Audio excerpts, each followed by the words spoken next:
नमस्कार दोस्तों, क्या आप जीवन में शांति, सुख और सच्चे ज्ञान की तलाश में हैं? अगर हाँ, तो आप सही जगह पर हैं। आज हम बात करेंगे गौतम बुद्ध के उन महान उपदेशों के बारे में जो न सिर्फ आपको प्रेरित करेंगे बल्कि आपके जीवन को पूरी तरह बदल सकते हैं। ये वीडियो अंत तक जरूर देखें क्योंकि इसमें हम बुद्ध के सबसे महत्वपूर्ण और व्यावहारिक विचारों को विस्तार से समझेंगे। चलिए शुरू करते हैं। गौतम बुद्ध का परिचय। गौतम बुद्ध का जन्म 563 ईसा पूर्व में लुम्बिनी, वर्तमान नेपाल में एक राजघराने में हुआ था। उनका असली नाम सिद्धार्थ था। बचपन में वे विलासिता में पले बढ़े, लेकिन जीवन और मृत्यु के सत्य को समझने की जिज्ञासा ने उन्हें महलों से जंगलों तक पहुंचा दिया। कई वर्षों की तपस्या के बाद उन्हें बोध गया में बोधि वृक्ष के नीचे ज्ञान प्राप्त हुआ और वे बुद्ध यानी ज्ञानवान बन गए। इसके बाद उन्होंने अपने उपदेशों के जरिए लाखों लोगों का जीवन बदला। 4 आर्य सत्य। बुद्ध ने अपने ज्ञान के बाद सबसे पहले 4 आर्य सत्य की शिक्षा दी जो जीवन का मूल सार बताते हैं। 1. दुख सत्य। जीवन में दुख अपरिहार्य है। बुद्ध ने कहा कि यह संसार दुख से भरा हुआ है। हर इंसान अपने जीवन में किसी न किसी प्रकार के कष्ट से गुजरता है। ये कष्ट सिर्फ शारीरिक नहीं बल्कि मानसिक और भावनात्मक भी हो सकता है। बुद्ध ने जीवन के कुछ मुख्य दुखों को गिनाया। जन्म का दुख। जन्म लेना ही कष्टकारी है क्योंकि ये जीवन दुखों से भरा हुआ है।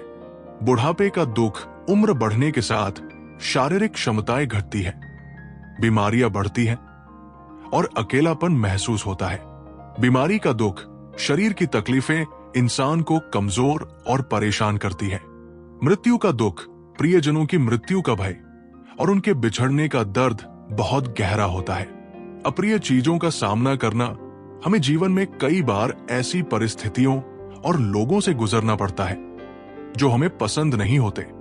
प्रिय चीजों से बिछड़ना। हम जिन लोगों या वस्तुओं को प्यार करते हैं उनसे अलग होना या उन्हें खो देना दुखद होता है। इच्छाओं की पूर्ति न होना। जब हमारी इच्छाएं पूरी नहीं होती तो निराशा और असंतोष पैदा होता है। संक्षेप में, जीवन में हर व्यक्ति किसी न किसी रूप में दुख झेल रहा है। 2. दुख समुदाय। दुख के कारण क्या है? बुद्ध ने कहा कि दुख का कोई न कोई कारण जरूर होता है। ये अपने आप पैदा नहीं होता। उन्होंने दुख के मुख्य कारण बताए। 1. तृष्णा, इच्छाएं और लालसा। तृष्णा यानी इच्छाएं ही दुख का मूल कारण है। हम हमेशा कुछ न कुछ चाहते रहते हैं। धन, सुख, मान सम्मान, सुंदरता, रिश्ते आदि। जब इच्छाएं पूरी नहीं होती तो हमें दुख होता है। जब इच्छाएं पूरी हो भी जाती है तब भी नई इच्छाएं जन्म ले लेती है जिससे अंतहीन पीड़ा बनी रहती है। 2. आसक्ति, मोह और जुड़ाव। हम जिन चीजों और लोगों से जुड़ जाते हैं उनके न रहने पर हमें बहुत दुख होता है। ये मोह ही पीड़ा का कारण बनता है। बुद्ध ने बताया कि इस संसार में कुछ भी स्थायी नहीं है, सब कुछ बदलता रहता है, लेकिन हम इस परिवर्तन को स्वीकार नहीं कर पाते, इसलिए दुखी होते हैं। 3. अज्ञान, सच्चाई न जानना। हमारा भ्रम और अज्ञान भी दुख का कारण बनता है। हम जीवन को स्थायी मानते हैं, लेकिन सच्चाई ये है कि सब कुछ नश्वर, टेम्पररी है। यदि हम इस सत्य को समझ लें कि कुछ भी सदा के लिए नहीं रहता, तो दुख स्वतः कम हो जाएगा। 3. दुख निरोध। दुख से मुक्ति संभव है। बुद्ध ने कहा कि यदि दुख का कोई कारण है तो उसका अंत भी संभव है। दुख से पूरी तरह छुटकारा पाया जा सकता है और इसे ही निर्वाण कहा जाता है। निर्वाण क्या है? निर्वाण का अर्थ है इच्छाओं और मोह का अंत। जब मनुष्य अपनी तृष्णा और आसक्ति को छोड़ देता है तो उसे सच्ची शांति और आनंद की प्राप्ति होती है। ये कोई स्वर्ग नहीं बल्कि एक मानसिक अवस्था है जिसमें व्यक्ति भीतर से शांत और संतुष्ट रहता है। जब कोई व्यक्ति सभी इच्छाओं और मोह से मुक्त हो जाता है तो वो जन्म मृत्यु के चक्र से भी मुक्त हो जाता है। बुद्ध ने स्पष्ट किया कि यह आसान नहीं है, लेकिन यह संभव है यदि हम सही मार्ग का अनुसरण करें। 4. दुख निरोध का मार्ग, दुखों से छुटकारा पाने का रास्ता। बुद्ध ने दुख से मुक्ति पाने के लिए अष्टांगिक मार्ग का सुझाव दिया। ये 8 नियमों का एक पथ है जो हमें आध्यात्मिक मुक्ति की ओर ले जाता है। 1. सम्यक दृष्टि, सच्चाई को समझना और जीवन को सही दृष्टिकोण से देखना। 2. सम्यक संकल्प, बुरी इच्छाओं और नकारात्मक सोच को त्याग कर सही संकल्प लेना। 3. सम्यक वाणी, झूठ, कटु वचन और गपशप से बचकर सच बोलना। 4.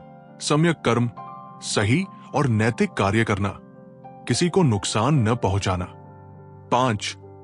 सम्यक आजीविका, गलत तरीके से धन अर्जित न करना, ईमानदारी से जीवन यापन करना। 6.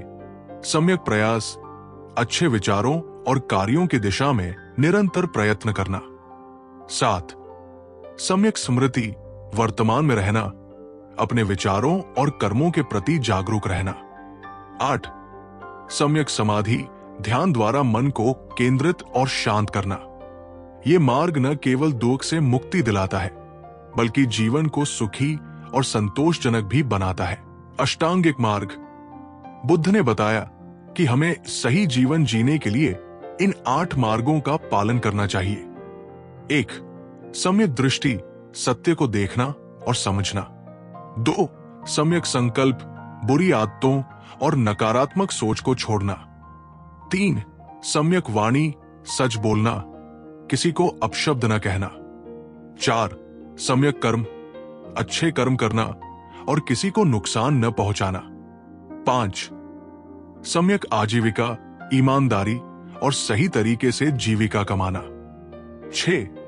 सम्यक प्रयास, जीवन में सुधार के लिए निरंतर प्रयत्न करना। 7. सम्यक स्मृति, हर क्षण सजग और सचेत रहना। 8. सम्यक समाधि, ध्यान और आत्मनियंत्रण से मन को शांत करना। अहिंसा और करुणा। बुद्ध ने हमेशा अहिंसा और करुणा का संदेश दिया। उन्होंने कहा कि नफरत को सिर्फ प्रेम से जीता जा सकता है। अगर कोई हमें बुरा कहे, अपमान करे, तो हमें क्रोध नहीं करना चाहिए। इसके बजाय हमें धैर्य और प्रेम से प्रतिक्रिया देनी चाहिए। मध्य मार्ग की अवधारणा। बुद्ध ने अति का त्याग करके मध्य मार्ग अपनाने की शिक्षा दी। उन्होंने कहा कि न तो अत्यधिक भोग अच्छा है और न ही कठोर तपस्या। संतुलित जीवन ही सच्ची शांति और सफलता का मार्ग है। मन की शक्ति। बुद्ध कहते थे, हम वही बनते हैं जो हम सोचते हैं। हमारा मन बहुत शक्तिशाली है। अगर हम अच्छे विचारों को अपनाएंगे तो हमारा जीवन भी वैसा ही बनेगा। इसलिए नकारात्मक सोच से बचें और हमेशा सकारात्मक दृष्टिकोण अपनाएं। ध्यान और आत्म जागरूकता। ध्यान यानी मेडिटेशन को बुद्ध ने बहुत महत्वपूर्ण बताया।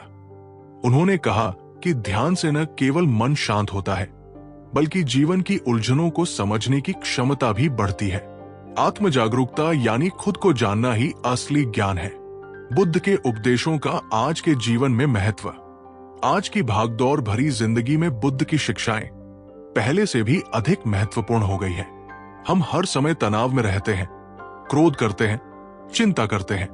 लेकिन अगर हम बुद्ध के उपदेशों को अपनाएं, जैसे कि धैर्य, करुणा, सही सोच और ध्यान, तो जीवन सरल और सुखद हो सकता है। निष्कर्ष। तो दोस्तों, ये थे गौतम बुद्ध के महत्वपूर्ण उपदेश। अगर हम इन्हें अपने जीवन में अपनाएं, तो न सिर्फ हम खुद शांति और आनंद महसूस करेंगे, बल्कि समाज को भी एक बेहतर जगह बना सकते हैं। अगर आपको ये वीडियो पसंद आया हो, तो इसे लाइक करें, अपने दोस्तों के साथ शेयर करें और हमारे चैनल को सब्सक्राइब करना न भूलें। फिर मिलते हैं एक नए वीडियो में। तब तक के लिए ध्यान रखें, खुश रहें और बुद्ध के मार्ग पर चलें। धन्यवाद।